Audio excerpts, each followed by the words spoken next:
ourselves just a moment for folks to come in, and then we will get underway.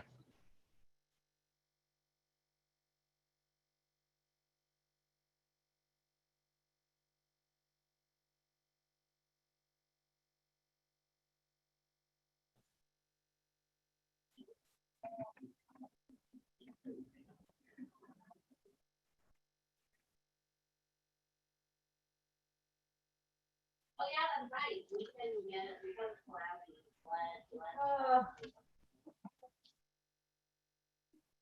All right, good afternoon, everyone, and welcome. My name is Russell Rawlings, and I am the statewide community organizer at California Foundation for Independent Living Centers and the facilitator of the DO Network, or Disability Organizing Network. I'd like to welcome you all to the third installment in the IHSS Advocacy and Organizing series. I would now like to turn this over to Catherine Crowley for some tech tips and advice for using Zoom during this webinar. Thank you, Russell. So my name is Catherine, and I really appreciate your attention as we go through a little bit of housekeeping. First off, if you'd like to access captions, go to the meeting controls on the bottom of your screen and select the CC icon titled Live Transcript, and you can select the option Show Subtitle to gain access to captioning. Alternatively, you can use the stream text link located in the chat. This is a great option because you can change the font size, font color, or make the captioning full screen. Please note that the chat between participants is disabled, but for any urgent accessibility needs, please feel free to utilize the chat to communicate with the facilitators. Questions for the panelists can be entered in the Q&A at any point during the webinar. Access to the Q&A function is located in the meeting controls at the bottom of your screen, or signaled with a raised hand if this is the most accessible option. That function is also located in the meeting controls at the bottom of your screen. The last 15 to 20 minutes of the webinar are for Q&A, and the panelists will address everyone's questions at that time. Thank you for sitting through my bit of housekeeping, and I will now hand it back to Russell. Thank you, Catherine, and thank you everyone for attending our third installment in the IHSS Advocacy and Organizing series. This series is being developed to provide IHSS recipients or consumers and providers the opportunity to come together in community and affect much needed change within the IHSS program. To achieve this, we've developed this series to educate, mobilize, and empower the community to develop strategic policy changes at both the state and local levels. This series occurs monthly on the third Wednesdays of every month from 1:30 to 3 p.m. from August through December. Next slide, please.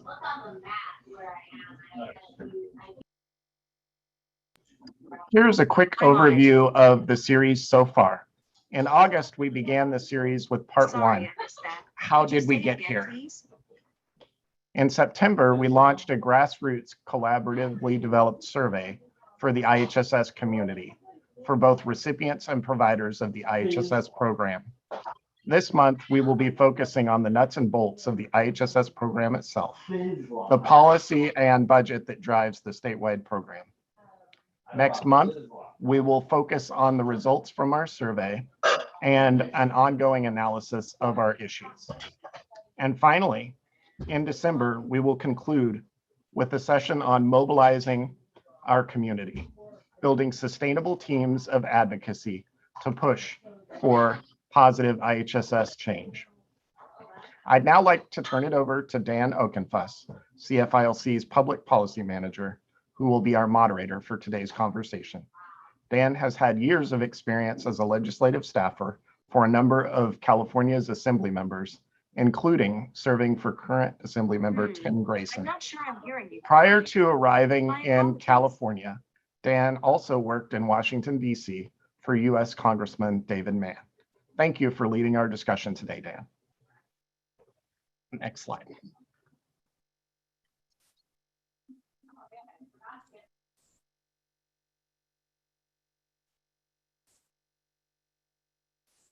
Okay, good afternoon, everyone. Thanks for the introduction, Russell. My name is Dan Okenfuss, CFILC Public Policy Manager, and I'm proud to be the moderator for today's discussion. My appearance, I'm a Caucasian male with blonde/gray hair, wearing brown frame glasses and wearing an olive blazer with a white collared shirt.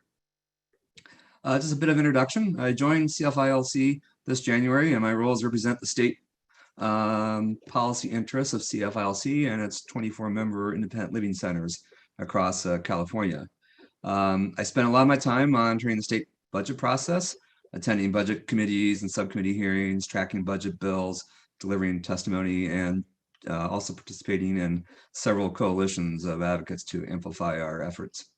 My mission each budget cycle is always the same, to protect and, if possibly, increase funding for several state programs that help people with disabilities and their families. As many of you know in the audience, IHSS is a vital program for CFILC and its members and consumers. And it's also one of our highest budget priorities each year. That brings us to today's presentation for our series here, the IHSS Budget and Policy Deep Dive. And the goal of our webinar today is to make everyone here, hopefully, an expert on the IHSS program itself, how it is funded, how to follow the state budget process, and how you can be the best IHSS advocate for yourself, your family, and your community. We have 3 excellent panelists joining me today who will guide you through this deep dive into IHSS. Next slide, please. To set the stage, I'm going to give everyone a bit of a Budget 101. What is the state budget? This is the most important annual document in California state government. It's a fiscal statement of California's priorities, and I kind of like to think it's also an expression of who we are as Californians and what we value in our society. Why do we need it? Like your household, you need a plan. You create a budget to prioritize what stuff you need to buy to get through the year and balance it with what you earn as income. And that's what we do in California each year. As a matter of fact, we have a balanced budget requirement. We need to make sure that our expenditures equal and not exceed our revenues. The only thing that's different is that, with our budget, is that we have a family of over 40 million family members to take care of. Next slide, please. So how do we create this budget for California? How is it developed? Well, right now, our state agencies and departments are working behind the scenes with the governor's office to develop next year's state budget. That has to be presented to the legislature by January 10th. Then throughout the winter and spring of 2022, the legislators' budget committees and the legislative analyst's office, they do their own deep dive and break down the budget into key policy areas. Each budget committee has several subcommittees assigned to each policy area, and they hold hearings, discuss budget items through a very open and public process where they get the opportunity to hear from state officials, legislators, and stakeholders. And this is where you come in. This is during this process in the spring, this is your opportunity to shine and advocate for the budget programs you depend on. And we'll get into more of those details later on in the series. So how big is the state budget? What are we talking about? And it must be big enough to cover the needs of our 40 million state residents and to keep our state economy running. It also must be balanced, and as I mentioned earlier. And just to give you some scale, if California were a nation, it would be among the top 10 economies in the world. In fact, according to 2020 data, California ranks as the world's 5th largest economy, ahead of India and behind Germany. That's a huge economic force here, and that takes investments on the state level, in addition to, of course, the federal level. Next slide, please. So when is the budget due? It's going through the process now and will be presented in January. And then we'll be having the debate on it throughout the legislative session next spring. The deadline for the legislature to get this all done and to pass the state budget is on or before June 15th. That's now through a constitutional amendment. If they don't pass it by June 15th, legislators don't get paid. So that's quite a stick to get them to get it together. And fortunately, over the last, I believe, 10 budget years, we have been on time in presenting the budget and having it to the governor. The governor then gets to review it one last time and has until June 30th to sign it. And then that's where the fiscal year begins, July 1st. So when the legislature reconvenes and the budget is presented in January, we'll be reviewing the FY 21-22 budget, sorry, FY 22-23 budget, because we'll be starting the fiscal year in July 1, 2022. So that's a lot to cover for Budget 101. Now let's get into the fun stuff, our presenters. Next slide, please. With us today, we have Yang Lee. He's leading off today's presentation, and he'll be delivering an overview of the IHSS program. He is the Assistant Director of Adult Programs Division at the California Department of Social Services. Yang grew up in California Central Valley and currently resides in Sacramento. Prior to his current position, he was the Principal Program Budget Analyst for the California Department of Finance from 2012 to 2020. And he was also a finance budget analyst. He also held several positions in the Assembly, like me, and he served for former Assemblywoman Lonnie Hancock from 2005 to 2008, and also was a Assembly Fellow. So please welcome Yang Lee for our presentation.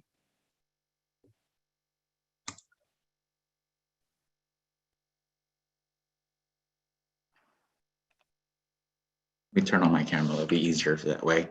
We can go ahead to the next slide. Thank you for having me this afternoon and participating in this. I'm really excited to be part of this. Once again, my name is Yang Lee. Thank you, Dan, for the introduction. I have a special place in my heart for this program, given that I have family members who are also relying on our recipients of this program. Both my parents are IHSS recipients, and so I know that this program has made quite a difference in their life, in ours, in mine as their child too. So I'm going to focus more on the program description and a little bit of historical context behind the program and some of the major policy changes that have been made over the course of years. So as we all know, IHSS is a program that is an essential component of the California's long-term care system. It provides care, personal care and domestic services to eligible aged, blind, and disabled individuals so that they can reside safely in their home.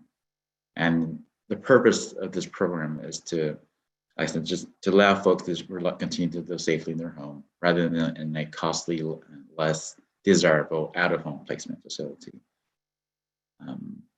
Next slide, please. The in-home support services program is an entitlement program. So that means that any interested individuals who meet the eligibility criteria and demonstrate a need for the services are to be provided. IHSS must be provided the services. The type and the amount of services are determined by a social worker, but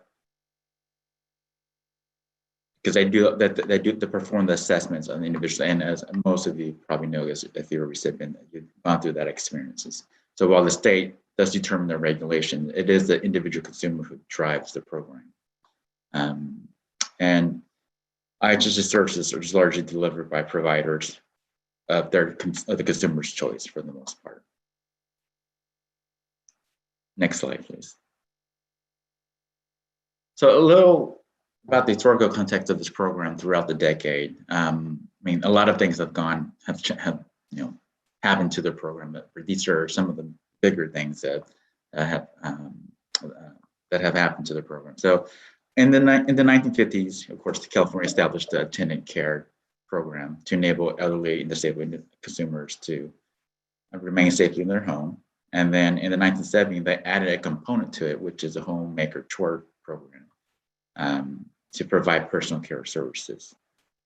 Then moving on to the 1980s, California implemented the Uniform System of Assessment, which is a standard that we use today to authorize support services and conduct assessments for individuals for their needs. Next slide, please.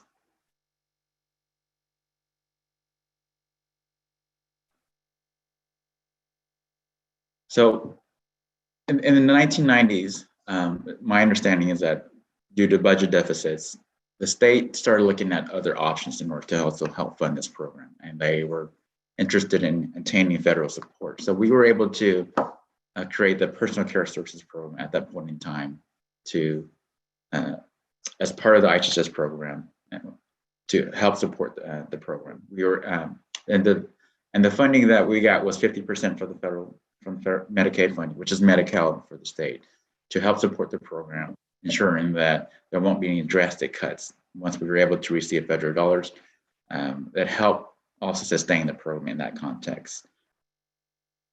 Moving on to the 2014, we did another, we requested another waiver from the federal government, and which was approved. And that also allowed for more federal dollars for certain categories that were not approved initially in the 1990s.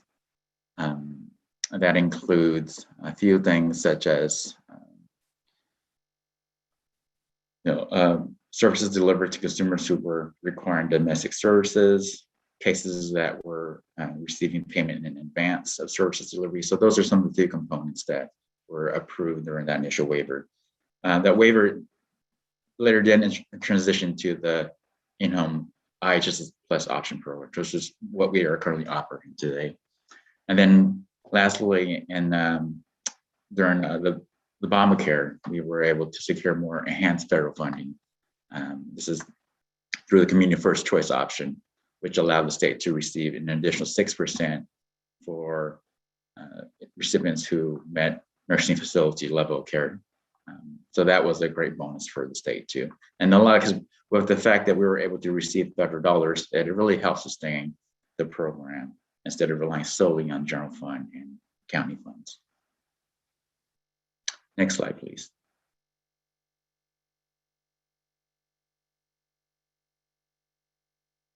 Other components that were important to note too is, like, in the late 1990s, legislation were enacted that required counties to start becoming the employer of record for purpose of collective bargaining. So what the counties ended up doing was they implemented through establishing public authorities. And I'm sure many of you are aware of public authorities and have come to utilize them too in order to attain your providers. Along with that, the unions, through collective bargaining, the unions were established, and now we have two unions throughout the state, SEIU and UDW, who represents many of the providers.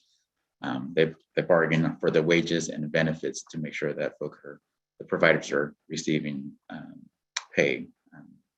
And like I said, we all know that it varies based on the counties, but for now, that's the structure that we have at the moment.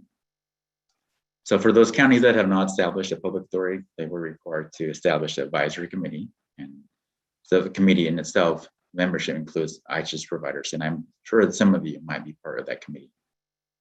In 2009, legislation was passed that required providers to undergo criminal background checks and provider orientation. And it's something that we're using today too, to make sure that providers understand the rules and the policies prior to being, or prospective providers understand the rules and the policy of the program before they, before they enter into the program. Next slide. I want to go through some of the major changes that impacted the program that are more focused around IHSS recipients and providers throughout the last decade. So as we all know, finally, through a federal rule and with later adoption of state law, the state started providing overtime pay for IHSS providers. So prior to that, providers were just working on base pay. So that was a great thing. In addition to that, the minimum wage is also, for some counties, they rely solely on the state minimum wage because they tend not to bargain beyond that. So for the most part, the minimum wage has been increasing for the last couple of years, and it will reach $15 by this January. In addition to that too, with SB3, this is all done in SB3. It also required the implementation of paid sick leave. So right now, IHSS providers can obtain paid sick leave when they are sick, and they can get paid for that. Another component that I think is really crucial is the retirement savings plan. It was created through SB 1234, which creates the California Secured Choice program. And this allows private entities to offer, the state offers a retirement plan for private sector employees. IHSS providers would be eligible to participate in this program too, but right now there's still some few certification that needs to be done by the state first before we can actually implement that. And that's something that we're hoping to get started in the next year or two. Next slide. Other big component is expanding the eligibility of the program. The last couple of years, we have expanded full scope Medi-Cal to undocumented children and young adults. And that has enabled them to also attain IHSS services. So that was also very beneficial in that context. There's also the electronic visit verification. And I know that many of you are probably not very fond of this along with the state. And that's something that we're working to implement at the moment. For the most part, folks are concerned about how the Fed is requiring us to do incorporate GPS, and we're working with the new administration and hoping that their interpretation of it would be different from the prior administration, and that we could implement something that is less restrictive or compared to what the previous administration has required of us. Next slide. I want to give you some stats overall in terms of this program for the most about the recipients. As you can see, looking at this data, there's a wide range of individuals from all age, and the majority of them are actually between 45 and 64. But we also see that there's a good percentage who are really young too. If you're looking at just from the context of the amount of cases, there's at least 52,000 or less than 18 years old. So this gives you a little breakdown of the demographic in terms of the age for the IHSS recipients. Next slide. I also want to share some information about IHSS providers for those who are serving multiple recipients or those who are just serving one, those who are serving who reside with the recipients and those who don't reside with the recipients. As you can see, overall, 80% of the recipient are just 80% of providers serve only one recipient, and the majority of the recipient the majority of the providers who reside with the recipients. Next slide. And a little of a breakdown too about who the providers are serving, some of the recipients that they're serving. So a little bit about the relationship that they have, and for the most part, a good handful of them, like over 70, at least 70% of the providers are providing care to family members. And here's a breakdown. Next slide. I want to give everybody an understanding of the context behind like the state and the county's role with this program itself. For the most part, IHSS is overseen at the state level by the Department of Social Services, and it is administered by the counties. They are our partners in this program. So the Department of Social Services provides administrative oversight of the program to ensure that the county and public authority administers the program based off of the federal and state requirement. The state also deals with the payroll for IHSS providers, their wages and their benefit. And besides that, we provide payroll functions. We deduct their unemployment, workers' compensation, and state and federal taxes. So those are some of the responsibility of the state. And we also, like I said, the policy component is also one of the things that we work on too, making sure that as there's a need for us to make changes to the program, the state is responsible in that context. Next slide. I want to give you a general idea of who are the leadership that is at Department of Social Services, if you're not aware. The Director of Social Services is Kim Johnson. She oversees all of the programs within the Department of Social Services. Our Chief Deputy Director, who oversees the IHSS program, is Claire Ramsey. She's new to this department. She just joined us 2 weeks ago. She comes from the legal advocate background. So she has a wealth of experience also with this program, but from the legal from the legal advocate perspective, supporting the recipients. Then, if most of you might know her, our deputy director who oversees the in-home support service program, is Debbie Thompson. And she's been in this role for the past 5 or 6 years, I believe. But this is her last year. She will be retiring at the end of this calendar year by December or so. Next slide. I want to share with you where you could find all the rules and state laws are applicable to this program. For the most part, IHSS can be found in Welfare Institution Code 12,300, and that's where all of IHSS statutes, most of the statutes are pertaining to the program can be found. Rules and regulations, we have regulations that also implements this program, and you could also find that in the link that I sent there, that I have in there. So you can go there and you can take a look at all the different regulations when it comes to the program. And lastly, the state provides notifications to the counties when policy changes are being made. We make sure that the counties are informed and they comply with the rules that we have set. So we have we provide all county letters or all county information notices to the county so that they can implement the program. And that's also a link there too, where you can go and find all the different ACLs and ACINs. Next slide, please.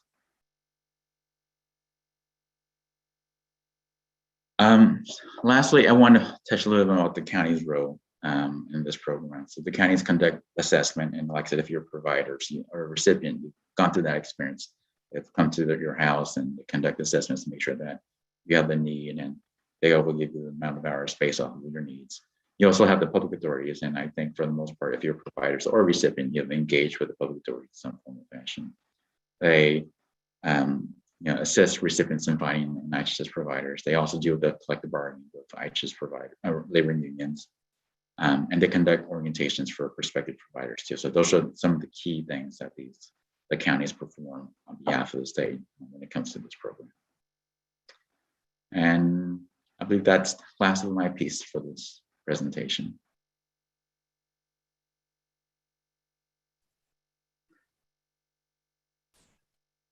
Thank you, Yang, for that great overview of the IHSS program. Next up is Jacqueline Baraccio, who will be presenting an overview of the IHSS budget and state budget process. Jackie is the Principal Fiscal and Policy Analyst for the California Legislative Analyst's Office, or known as LAO, and she analyzes the budget for IHSS along with aging programs, child support, and veterans affairs.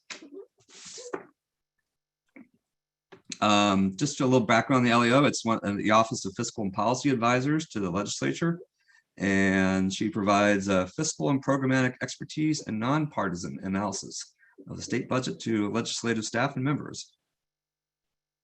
And Jackie also works on a number of independent research projects, including statistical analysis of the aging population in California and evaluating the various ways that state can structure new food benefit assistance programs for seniors and people with disabilities.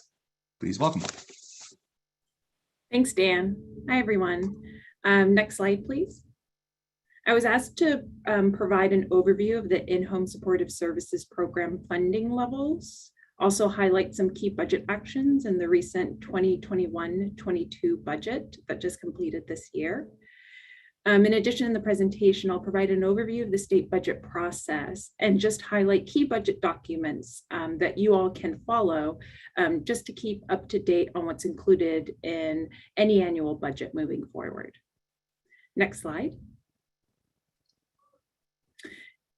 So based off of the 21-22 budget that was released in May, total funding levels in the in-home supportive services program totaled $17 billion. And there are various funding sources that go into paying this amount. We get $10 billion from the federal government, and this money specifically comes from the federal Medicaid program, or which is known here in California as Medi-Cal, since IHSS is a Medi-Cal benefit, as Yang from DSS previously discussed. Of the remaining amount, $5 billion comes from the state general fund, And then about $2 billion comes from counties. Next slide. Now, in terms of that $17 billion, the majority of that money goes towards direct services for recipients, consumers, and provider wages. But there is a portion, about $700 million, that goes towards administrative costs. Again, these costs are split across various sources. The federal government pays for $350 million. The state general fund pays for the remaining half, $350 million. And counties, they would only need to pay for any non-federal administrative costs that fall above the state general fund allocation. So if their costs are higher than what we're giving them from the state, then that's when they would need to give their own dollars. Next slide.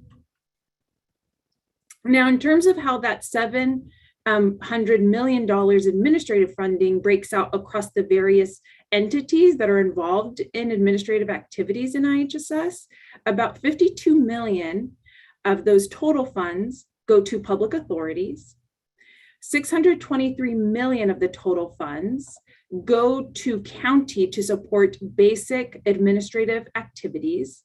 And then there's $22 million that's specifically earmarked for certain IHSS policies, such as administrative costs associated with implementing paid sick leave or social worker training.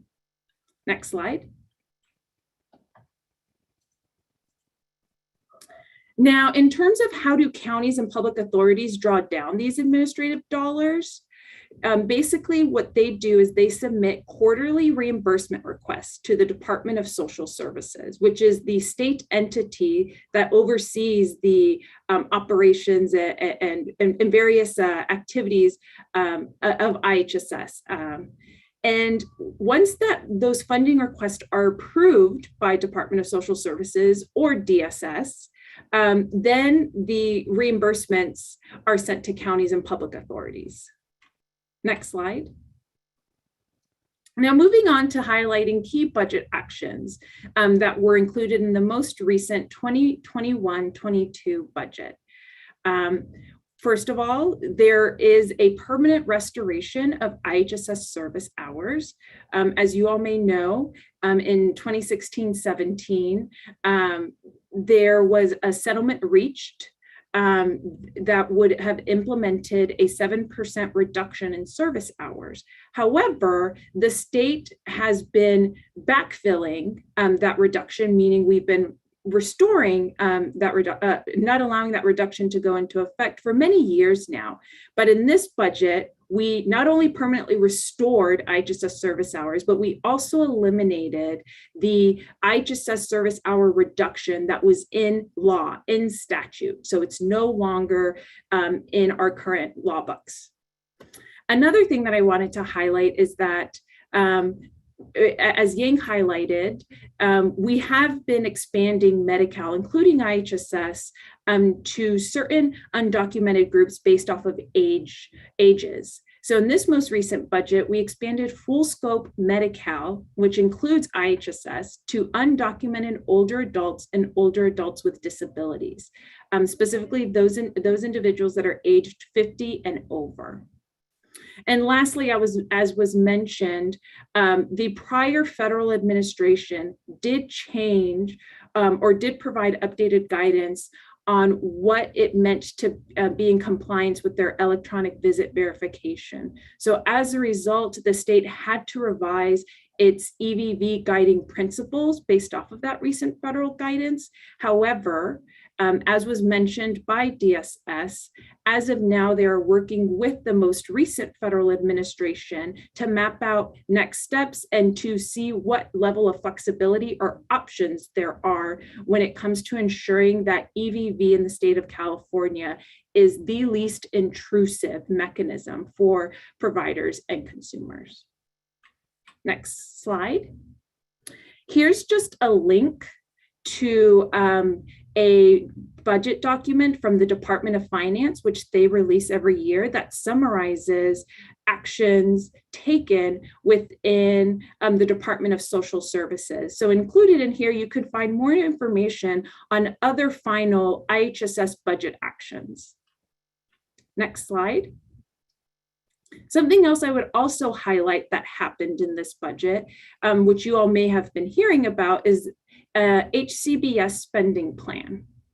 So under the Federal American Rescue Plan Act, the federal government temporarily increased the federal match for Medicaid home and community-based services like IHSS by 10 percentage points. So the standard federal match we get through Medicaid is 50%. So with this additional 10 percentage point increase, that means we went to a 50% federal match to a 60% federal match. So that's a lot of money. But as a condition of drawing down this additional federal funding, states must reinvest any dollars must reinvest those dollars into new HCBS expansions and enhancements. Next slide. So what that means in the context of IHSS is that included in these HCBS expansions, there were two proposals related to IHSS. One was the IHSS Career Pathways, which will provide specialized training opportunities for IHSS providers to further support consumers that they're currently serving with complex care needs, but also just to build out their own professional development. The other IHSS related enhancement that's included within the HCBS spending plan is a one-time care economy payment to providers. Specifically, this will be a one-time $500 payment to IHSS providers who provided IHSS services to consumers during a minimum of 2 months between March 2020 and March 2021 as a form of an acknowledgement of the hard work providers put in during COVID and how uncertain those times were. Next slide. As of today, these IHSS related enhancements I just highlighted have been approved by the federal government. There are other HCBS enhancements that are still awaiting federal approval. And if you're interested in learning more about those, I included a link here so you could see the whole HCBS spending plan. Next slide. Now transitioning to the state budget. This slide just demonstrates key dates within the budget timeline. So as Dan mentioned in his introductory comments, the governor releases a budget, and typically that first round of budget is released in January, on or before January 10. And after that date, the administration or the governor may be releasing just some spring updates that are called spring finance letters. And those are typically released in March and April. Now in May, the governor, he releases an update to his January budget, and that's released on or before May 14th. Now the deadline that the legislature has to pass a state budget is on or before June 15th. So those are just key dates you may want to monitor as you're tracking the state budget in every given year. Next slide. This slide just includes links to two documents that explain the budget process in more detail if you're interested in getting more into the weeds of the budget process. Next slide. But what I'll provide in this broad overview is that as a part of the budget process, what you'll hear is that the Assembly and Senate, they'll hold budget hearings. Now, what that means is there are different subcommittees within the Assembly and Senate that focus on specific topics. For example, Assembly Budget Subcommittee number 1, they're primarily focused on discussing any budget proposals related to health and human services. On the Senate side, it is subcommittee number 3 that discusses any budget proposals related to health and human services. And these budget hearings typically start in February, and this slide deck includes links to those specific subcommittee web pages. Next slide. So in terms of how you could go about getting the hearing schedules and agendas, I included those specific links here for both the Assembly and the Senate. Typically before the hearings, agendas are posted to give people a general sense of what topics or programs or budget proposals will be discussed in those specific hearings. Next slide. Now, this slide just provides a picture of what a typical budget hearing schedule looks like. They're typically broken out by departments, and then within each department, they'll be broken out by program area. So, for example, the Department of Social Services this year, there is a specific panel to discuss adult programs within the Department of Social Services, such as IHSS and SSISSP. Typically at these hearings, the public comment happens typically at the end of these budget and stakeholder panels, but tracking the dates of hearings and then also just monitoring the specific topics that will be discussed in those hearings. Those are great opportunities for you all to provide public comments based off of the specific programs or budget proposals you want to share your opinion on. Next slide. Now, how could you go about submitting public comment? COVID-19 really changed the structure of budget hearings. Typically, they would be held in person, but this past year, they were all remote. They were all live streamed via internet and that affected how the public could engage. So as you can see, I included a picture that shows for the Assembly and the Senate, one way that they were accepting public comment was through email. So given that we don't know how public hearings or public budget hearings will go moving forward, I would suggest that you just refer to the Assembly and Senate subcommittee web pages for further instructions on how you can go about providing public comment in future hearings. And I included the links in this slide. Next slide. Now, in terms of any ADA accessibility concerns or issues that you may find while you're accessing the Assembly and Senate website, if you do have any issues, you could reach out to the Office of Legislative Counsel to make them aware of those issues. And in this slide, I included both their email and phone number. Next slide.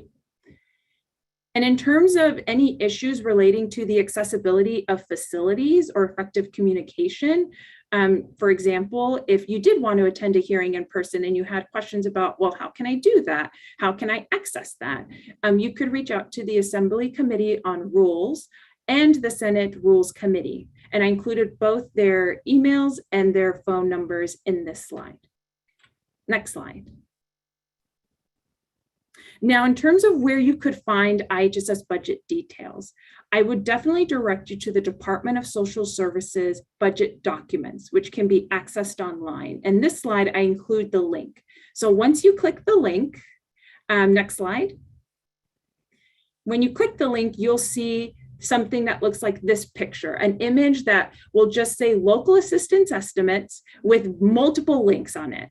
So the term local assistance, what that means, it's funding essentially earmarked or dedicated to the local administration of programs. You might hear another term called state operations. You can think of state operations as just money that's going to state departments for their staffing and things like that. Local assistance is money going to locals or the people that are administering the program.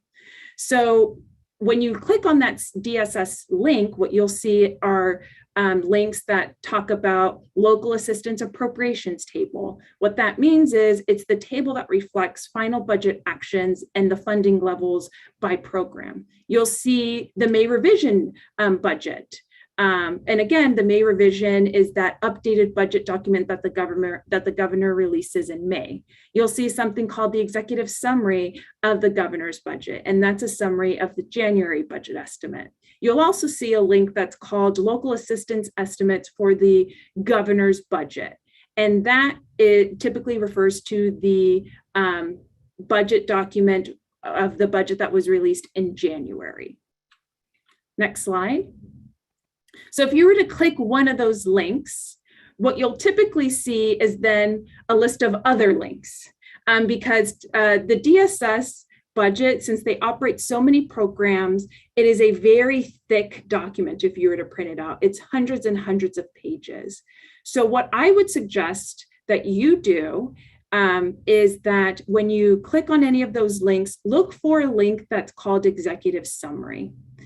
And the executive summary will provide you not only an overview of the IHSS budget, but an overview of just all the programs that are overseen by the Department of Social Services. Next slide. And here's just a picture of the cover page of the executive summary. And as you can see, I'll just have a table of contents that lists out each program area. So in this case, for the May revision executive summary, the IHSS overview was on page 15. So you could just click on page 15 and what you'll see is a summary table that summarizes funding levels for the IHSS program, and then also a summary of all the proposed key budget actions within the IHSS program. Next slide. So in addition to the Department of Social Services, our office as well, we publish documents that analyze the governor's budget. So if you go to our website, lao.ca.gov, and you click on a tab that's titled The Budget, what you'll see is, next slide, a list of our budget analysis for the most recent budget cycle. So in this case, 21-22. So if you scroll down to the Health and Human Services section on that webpage, you'll find our analysis of the IHSS budget proposals included in the governor's budget, but also our analysis of SSI-SSP proposals included in the budget, our analysis of Medi-Cal, of the Medi-Cal budget. And for any issues that come up when it comes to accessibility, or if you have questions, comments, or requests, I included the email of our IT person in our office, and he'll be more than willing to help you with that. Next slide. Other key documents that I would like to highlight in terms of budget analysis our office produces. We have something called the California Fiscal Outlook. And this comes out typically in the fall, November of every year, which includes our office's projections of total state revenue, but also baseline expenditures for programs like IHSS, which help then the legislature understand, okay, what are we entering into in the next budget cycle? Do we have a surplus?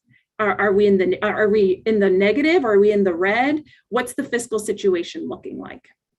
And then in January, or typically in January, February, what we release is a broad overview of the governor's budget that he releases in January. We also do a broader analysis of the governor's May revision proposals. And then also we have a document called the California Spending Plan, which is our summary of the final budget actions taken that year by program area.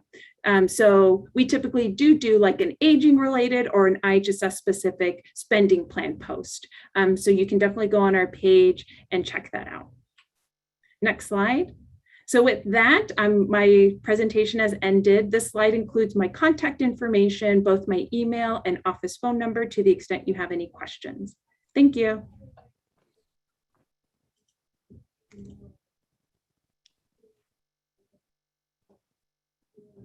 Great, thank you, Jackie, for the thorough overview of the IHSS budget and state budget process. I really appreciate that. Our final presenter is Marty Emoto of the California Disability Community Action Network, or CDCAN. Marty will be presenting on advocacy strategies, state and county IHSS connections. Marty was born in Monterey, California, came to Sacramento for college, decided to stay, and they raised his family here, and is also a grandfather. He started out as a direct care worker in a site-based program for adults with developmental disabilities and for a Sacramento-based legislative reporting firm. He later worked as a senior staffer of the Assembly, and so go Capital alumni here, and later became the first California legislative representative for AARP. He founded CDCAN over 20 years ago, and many people here on this call are receiving his wonderful newsletters that really take another deep dive into everything related to people with disabilities, especially IDD issues and budget funding. So with that, Marty, you're on.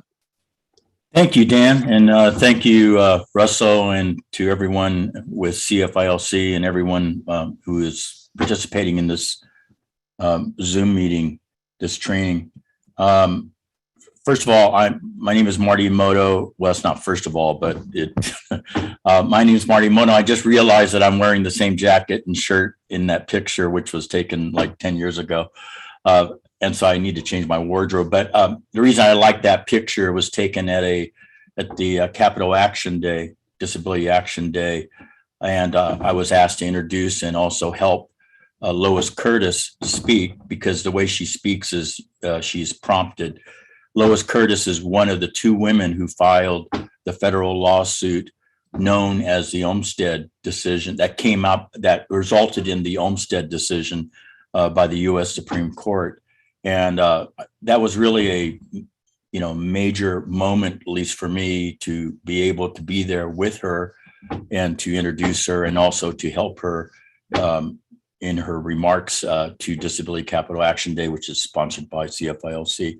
So I really like that picture. And also that just a reminder that I'm a family member. My older sister had developmental disabilities. She received a regional center services, IHSS, but also SSI, Medi-Cal, Medicare, and she passed away in 2003. And currently I'm an extended family member of a 29-year-old adult. He has Down syndrome and is on the autism spectrum. He now lives with me. I'm an unpaid caregiver. His mom, who was his IHSS worker, she provided protective supervision in Fresno, had passed away. She was a very close friend. I've known Alex, that's his name, since he was 7 years old, and there's no family. And she pleaded with me if I could, be there for him, and I promised I would. And the reason I mention that is because everybody in this audience knows that there is so much about our lives and our advocacy that we're asked to do, or we're given actually no choice, actually sometimes, to do the unexpected. And that is what we do. That's what our life is about, is to do what is not always expected. And we try to find a way to do it. And it's not easy.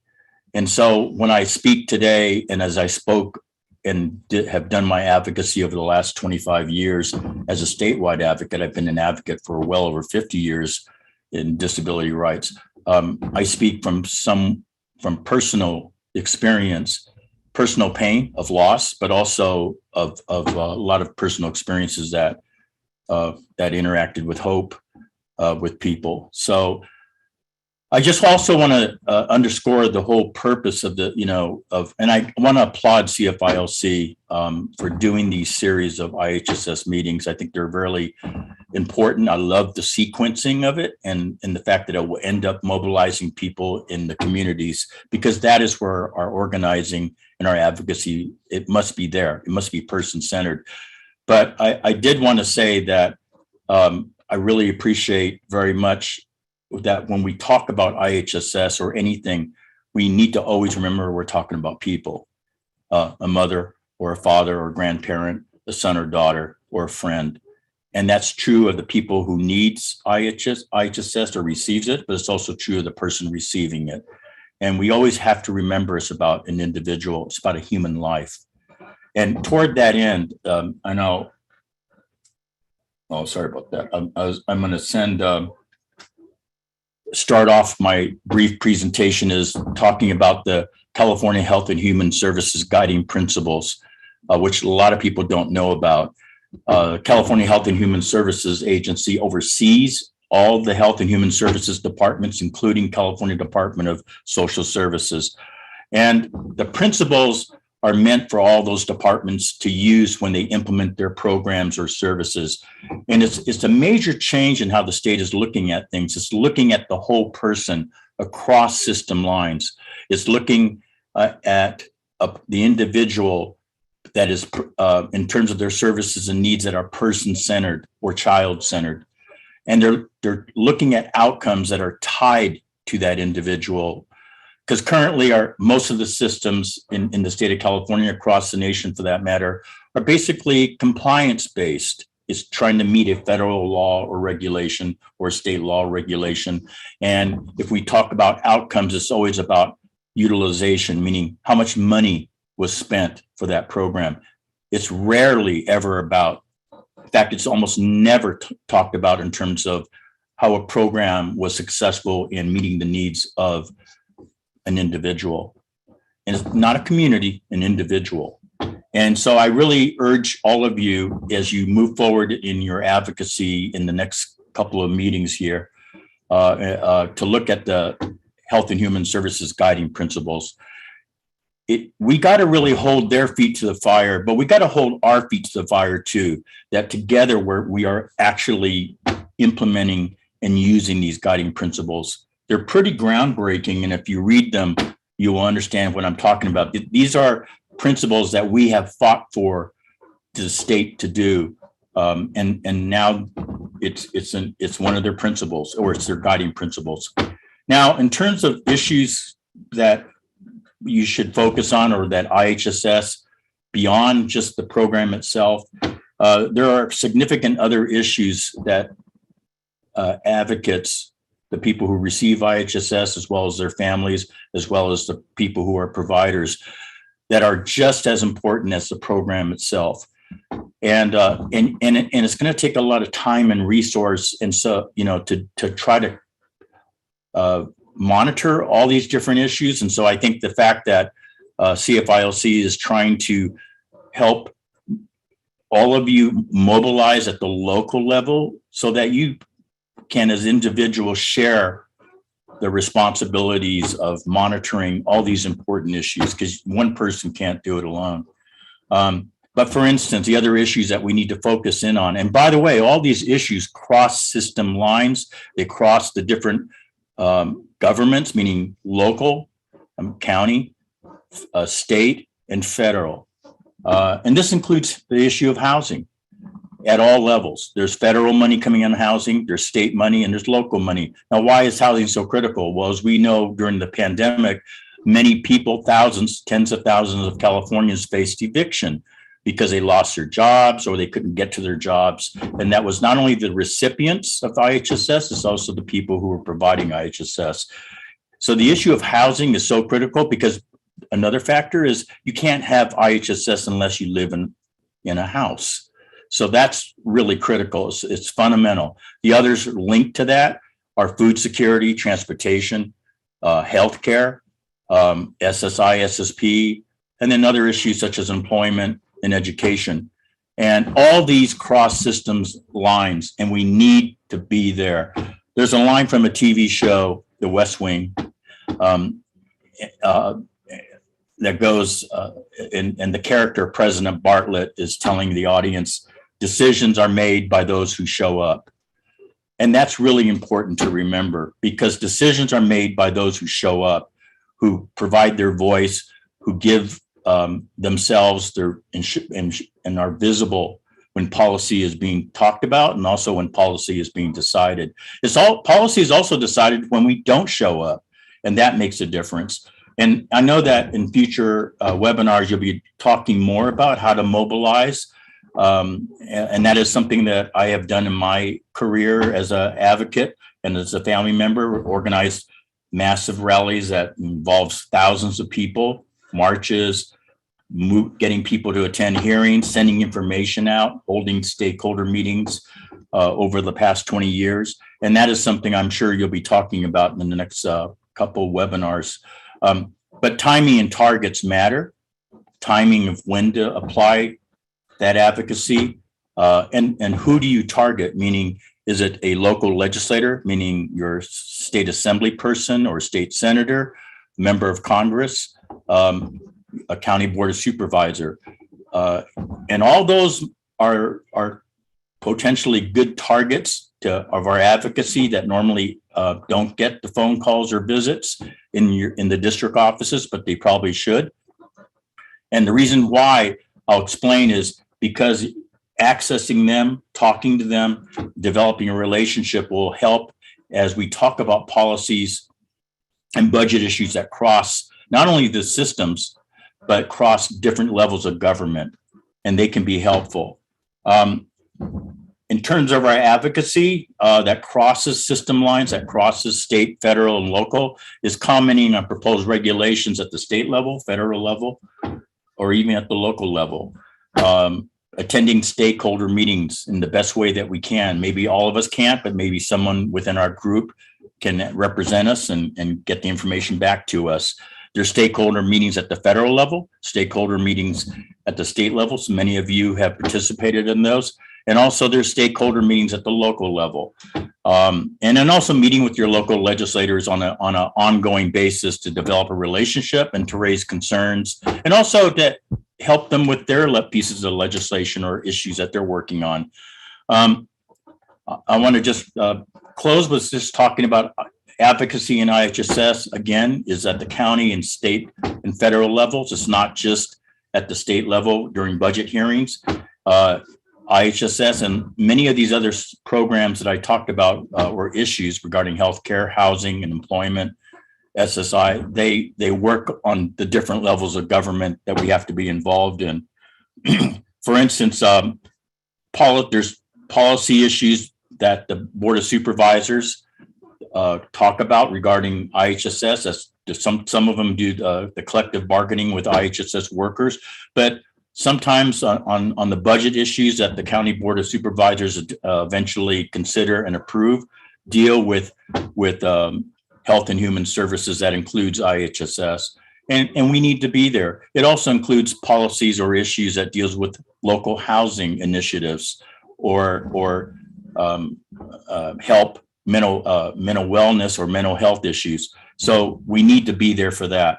At the state level, and again, some of this has been mentioned by Yang and by Jackie, and also by Russell and Dan, is the budget hearings, the budget process, where many of the services that we depend on are considered and new proposals are brought out for IHSS, but also other services that are important to us, Medi-Cal and other issues.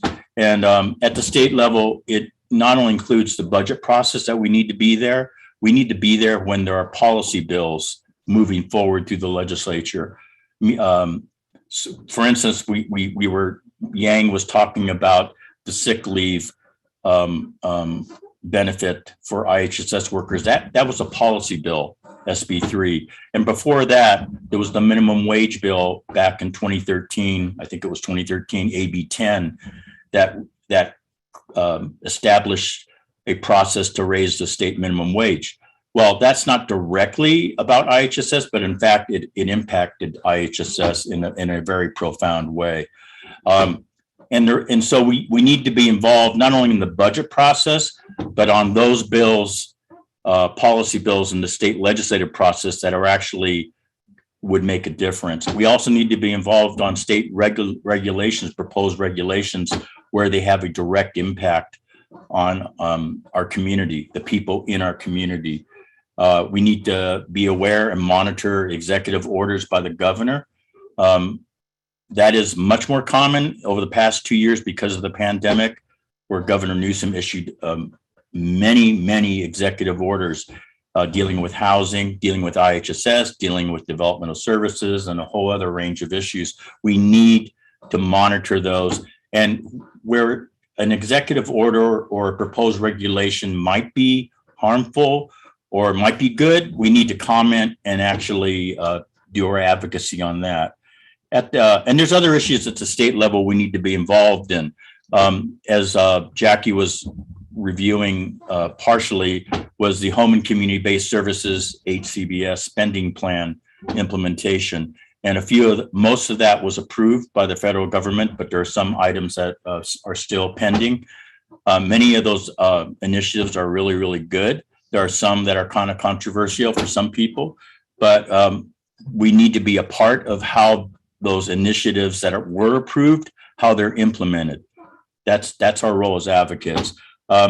There's also a movement to restructure and redesign, reform Medi-Cal. It's called CalAIM. That's California Advancing and Improving Medi-Cal. That process has been going on for the last two years.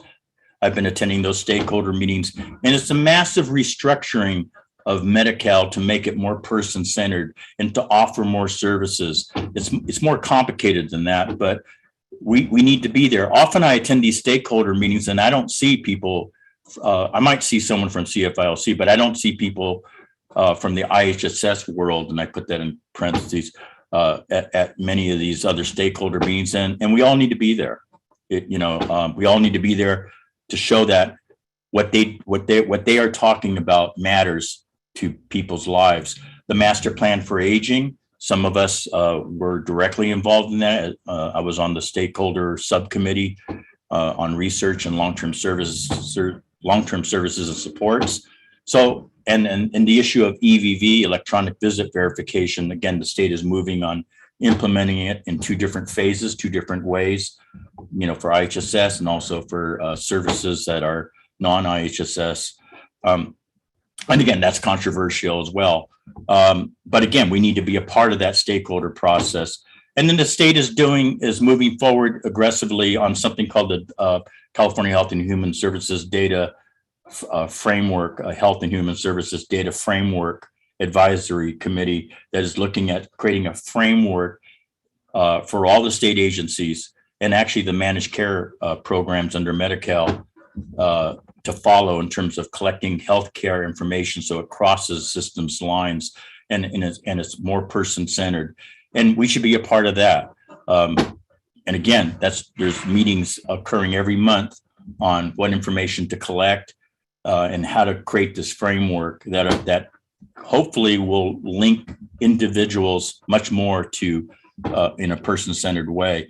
Lastly, at the federal level, much is going on and sometimes it's very confusing. So you heard about the HCBS spending plan, but there's another effort in the infrastructure bill, the bills that you've probably heard about. There's two infrastructure bills, and one is the bigger one, or what used to be the bigger one, is under negotiations now with President Biden and the Senate Democrats with the House Democrats. And in that, the original plan was a $400 billion proposal from President Biden for home and community-based services, specifically to help home care and other long-term services. That's in the recent negotiations, there's been reports that $400 billion has been whittled down to $250 billion. And it's not clear, how much of that will remain. And we won't know that hopefully in the next few days, or what exactly will it fund. But even at $250 billion, that's an enormous amount of money that that would be directed to home and Medi-Cal, Medicaid, home and community-based services. So we need to really watch and monitor that, and hopefully there's action on the infrastructure bill in the next coming weeks. And the reason why the federal government is so important for us to monitor is many of the big things that changed IHSS occurred at the federal level. The issue of overtime for IHSS, EVV, which is controversial, the home and community HCBS final rule, and the Obamacare. Lastly, the Obamacare Affordable Care Act was almost repealed in 2017, which would have restructured Medicaid into essentially a state grant program, and we would have lost billions of dollars if it wasn't for John McCain voting no. So to conclude, all this matters in terms of our advocacy, and that's why these webinars are so important. Hemingway once wrote that many are broken by life, but some are made stronger in the broken places. Why this advocacy that you're doing through this process of these webinars is so important is it's about making us stronger in those broken places. And before I close, just want to do a shout out to a couple of my friends out there. I can see some of you, some of your names, and my friend Connie Arnold, who is never shy about asking questions. I've worked with Connie for the past 25 years in my advocacy, and I just want to make sure that she knows that I see her many questions. So anyways, thank you, Dan. Thank you, Marty, for that presentation. It's so exciting about all the tips and tricks advocates can use to fight for their needs and the state budget process here. We are going to go to my favorite part, and I know given the activity I'm seeing in the chat, I'll be doing the Q&A. So we're going to welcome all of our panelists back.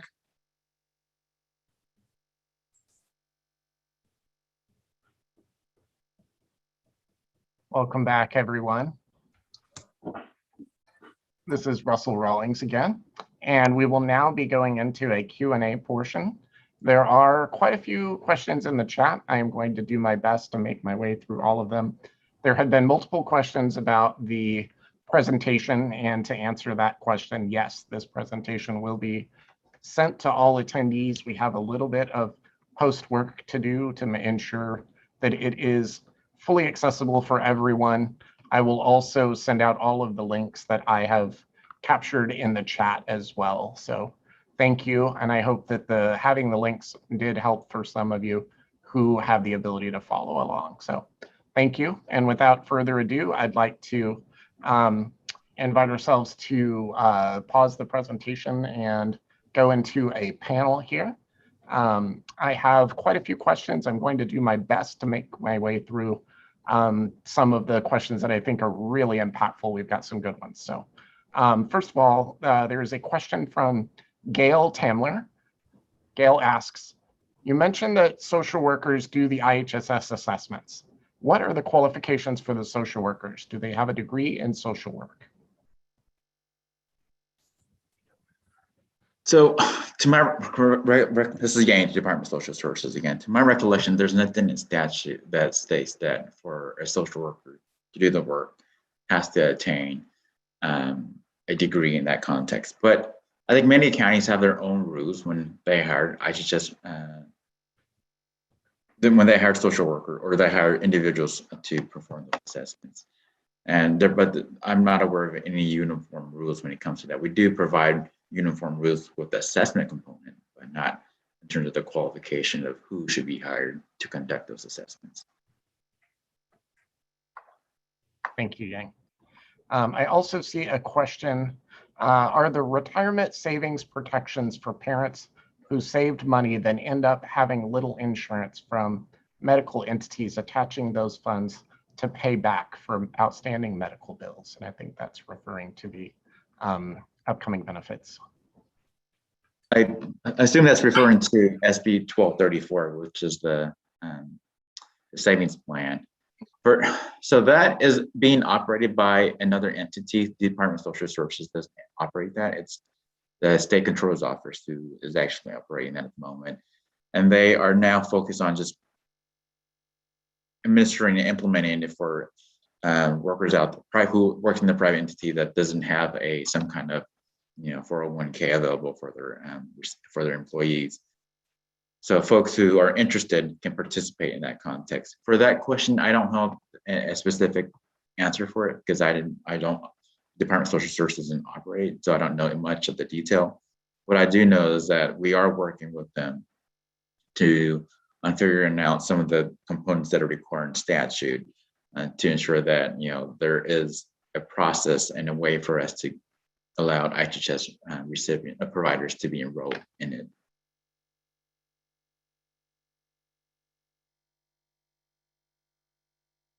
Thank you.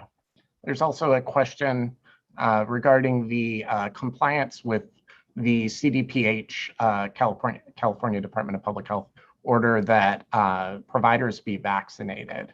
Does the Department of Social Services have any idea what kind of forms might be available, and will those be available on the electronic timesheets portal? And do we have a date in which compliance is expected by? So I saw that question. I think for the most part, the state and the county isn't doing anything in terms of enforcement. It's we're relying on the recipients to do for that piece. And some of the notifications should be going out soon. We're working on that. There should be a form on for providers who want a declination form. There should be a form going along as part of the notification to all the providers who meet the standard of what we're hoping that they get vaccinated. And we're doing every way that we're trying to outreach in every possible way with mails, emails, texts, and also providing it in a public space too. And I believe that will be one place where the notification should also be available. Let me check with the team because I know that we're working diligently and trying to make sure that folks are aware of that. And this is Jackie from the LAO. If you do go on the DSS website, and I can pass along the link to Russell, there are those notifications that Yang is mentioning. So if you haven't received it, you can go there. And something that included in those department notifications is that the vaccination requirement does not apply to providers who live with a recipient and provide services to no one else, or if the provider provides services to a family member, even if they do not live with them and provide services to no one else. So again, it only applies to certain providers. And if you are a provider and this does apply to you, there is a form where you can request an exemption from the vaccine requirement for a qualified medical reason or religious beliefs. Thank you. I wanted to chime in there. I thought that in Yang's presentation, there was a great slide that showed the demographics of IHSS providers. And one of them showed a large percentage of them are live-in and that they are providing care for families. Yang, did you want to comment on that slide? I mean, for the most part, you cover it. Approximately 70% are folks who reside, recipients who reside with their providers. So we're talking about like a 30% that might be impacted by this latest public health rule. Thank you. This is for Jackie from Gail Tamler. Money reinvested into HCBS is reinvested into HCBS, but what about the long waiting list for waiver services? Yes, so in terms of the HCBS spending plan, I can highlight some examples in which that issue is addressed, specifically with the assisted living waiver. That current waiver is actually capped. However, with the HCBS spending plan, what they're proposing is to eliminate the wait list by essentially increasing the number of spots available under the assisted living waiver so that we no longer have a wait list for that program. So that's a part of the HCBS spending plan. But this issue has come up in the master plan for aging in the context of how do we ensure that individuals that need services are getting access to those services. And I think also, as Marty mentioned, it may come up in the conversation about these broader Medicaid, HCBS reforms that are being pursued through CalAIM, because a component of CalAIM actually includes creating a managed long-term services and support system. So I would definitely encourage you all to attend those stakeholder meetings, because those are intended to get feedback from stakeholders, recipients, consumers, about how that MLTSS, managed LTSS will look like. And while the date for that isn't until January 2027. I know that there's stakeholder groups that are actively having those conversations today, because it's going to take time to build out that vision. So definitely encourage you all to attend those stakeholder meetings and bring up those questions as the state is pursuing this broader vision of long-term services and supports, not only for older adults, but persons with disabilities. Thank you. I also see a question from Cindy Soto. Can social workers go to nursing homes to complete the initial IHSS assessment so that when someone is released to go home, they can do so safely?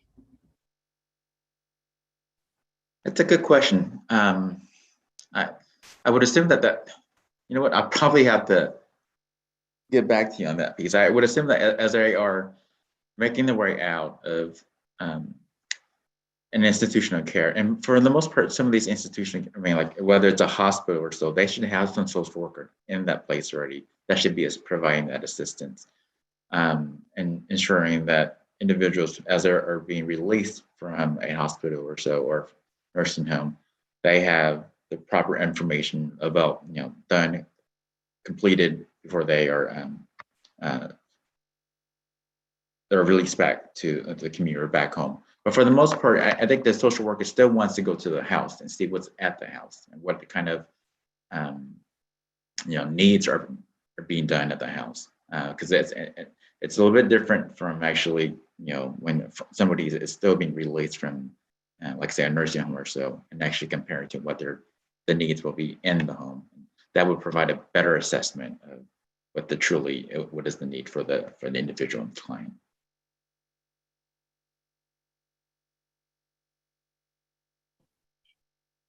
Thank you. I did see a hand go up from Janie Whiteford. Janie, did you have something to add? Okay. I noticed that it went down. So I do see a hand though from Terrence Henson. And Terrence, I will unmute you and allow you to ask your question.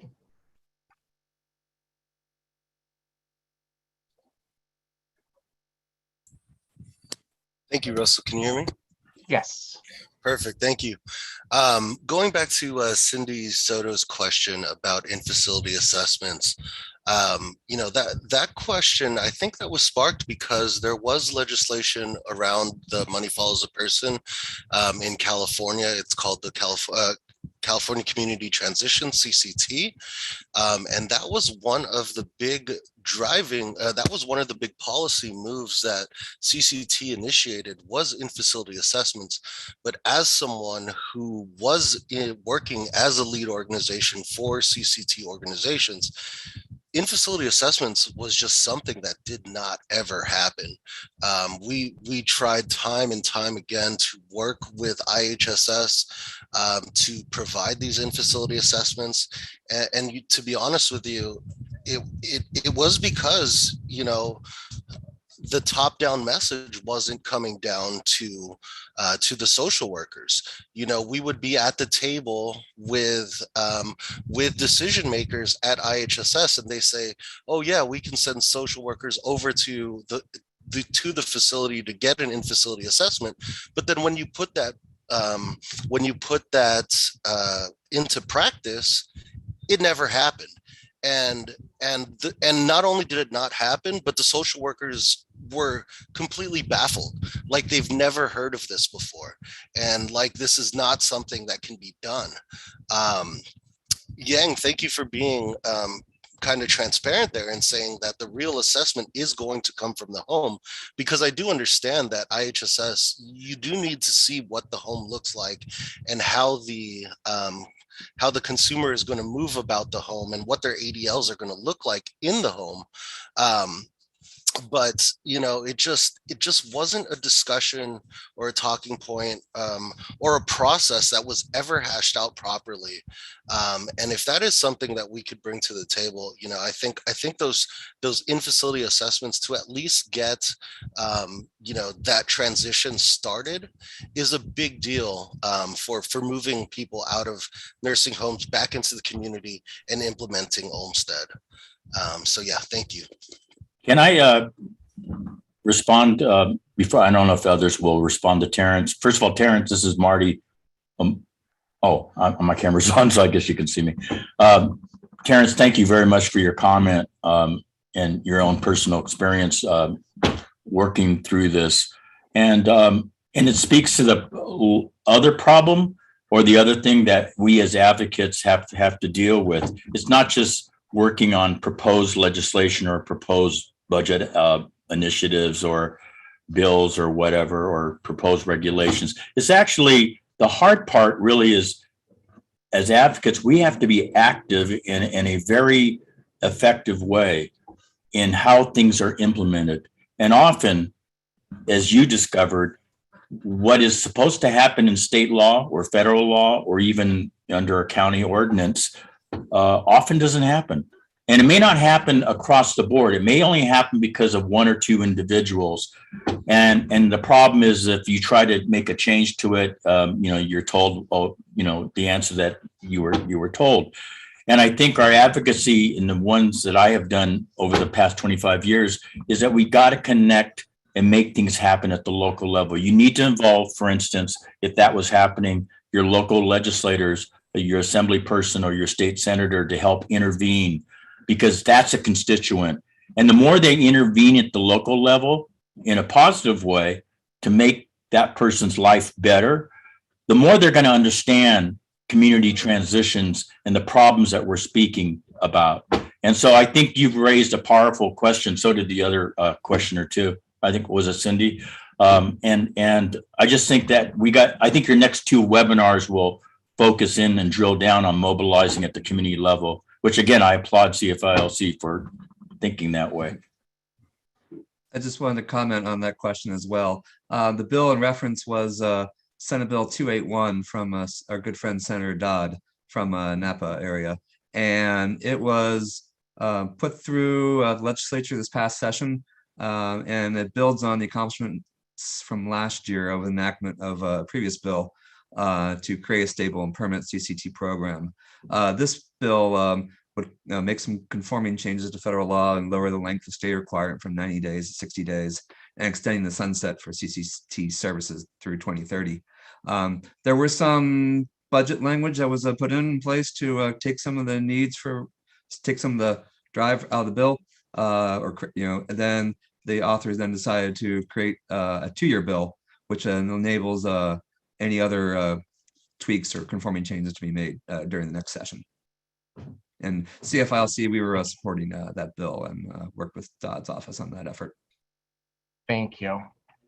All right, I do have a request to speak from Janie Whiteford, and then I am going to close us up. I do have a couple of more good questions. I will find ways to ask this of our panelists, but I think that there's a really good one that I'd like to just quickly voice, and I think this is for our entire group and for the work going forward. Can there be more top-down messaging regarding IHSS? It seems as though each county and public authority does things differently, which is unfair and confusing to everyone.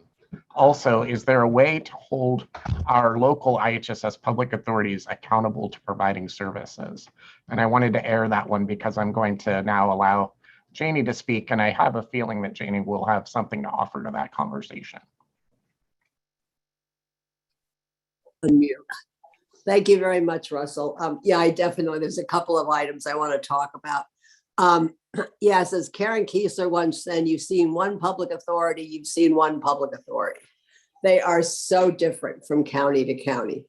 And it's an issue, it's a huge issue. It's different from the rural as opposed to the urban, to the suburban. I mean, we really do have our work cut out for us to make them all the same is going to be nigh onto impossible. But I think we can do a better job of making them do what they're mandated to do. And so many of them don't now. A lot of the problem is because they're totally, when the public authorities were first, the law came down, they were supposed to be independent of the county system. They're now almost universally embedded in the county system, which makes it a totally different flavor as to what they do and who does it. I just wanted to briefly say that as far as doing the assessments in the nursing home and the hospitals, yes, they definitely can do that. Whether they do it or not is a totally different story, and it definitely changes from county to county. However, they will have to do a home assessment as soon as they get into the home. So it's almost like doing double duty. They do one in the facility and then one in the home. The biggest issue, however, is getting those providers paid. This is throughout the state. The process for getting providers paid can go sometimes 3, 4, 5, 6 months. It's absolutely insane. This is something that we can definitely advocate for across the board. I do want to make one comment on managed care. I think we have to be very, very cognizant about what is happening at the state level with managed care. This is a program that is consumer controlled, and for most parts, that's the way it was initially developed.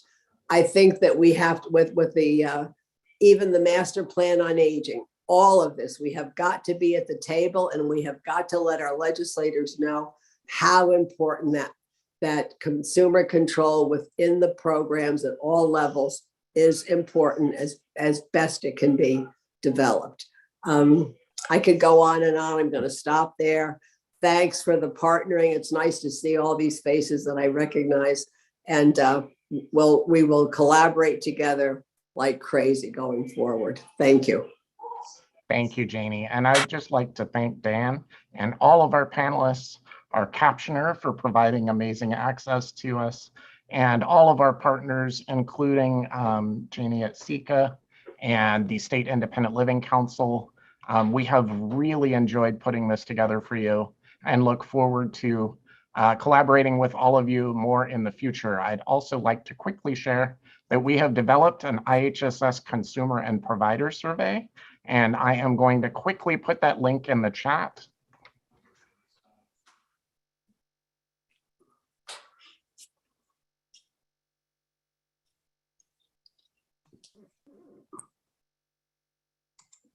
This survey is available in both English and Spanish. And again, I want to thank all of you. There will also be a short survey specifically for this training that will pop up as you exit your webinar. And next slide, please. I invite you all to communicate with us as well. Thank you so much for all of your time. We really appreciate all of your work on these very important issues, and we hope to see you again November 17th. Thank you.